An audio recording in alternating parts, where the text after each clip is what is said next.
அப்போ தேவயானி வந்து ரொம்ப பிஸி. ஒரு 1 இயர்ல 14 ஃபிலிம்ஸ் ஏதோ பண்ணிட்டு இருக்காங்க. ஸோ ஒரு வாட்டி நான் கேட்டேன், நான் வந்து ஒரு 7-8 ஃபிலிம்ஸ் தான்.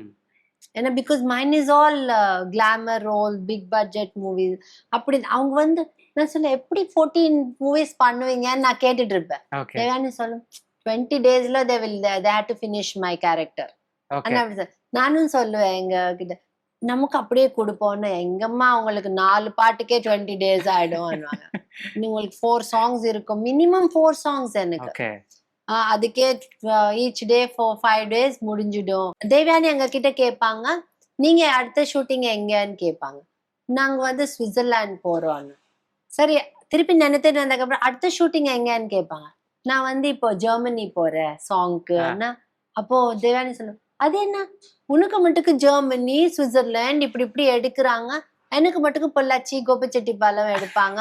அப்ப கேட்டாங்க. நான் சொன்னேன், ஆமா நீங்க வந்து சாரி கட்டி பாவாடை தாவணி கட்டி ஆடினா உங்களுக்கு பொள்ளாச்சி கோபிச்செட்டிப்பாளையம் இதான் எடுப்பாங்க. இந்த மாதிரி மாடர்ன் ட்ரெஸ் போட்டு ஆடினா சுவிட்சர்லாந்து, ஜெர்மனி, லண்டன் அப்படியே எடுப்பாங்க. அது அப்ப அவங்க கிண்டல் பண்ணுவாங்க, நீ 14 மூவிஸ் எப்படி பண்றன்னு. ஆமா. அப்ப தேவயானி சொல்லுவாங்க, ரம்பா நீங்களும் என்ன மாதிரி சாரி கட்டி ஒழுங்கான கேரக்டர் பண்ணா இப்படி இப்படி கிட்ட கிட்ட ஷூட்டிங் நிறைய படம் பண்ணலாம். நீங்க ஸ்கர்ட் எல்லாம் போட்டா உங்களை டிராவலிங்லயே உங்க பாதி நாள் போயிடும். அப்படி நாங்க அப்படி பேசிப்போம்.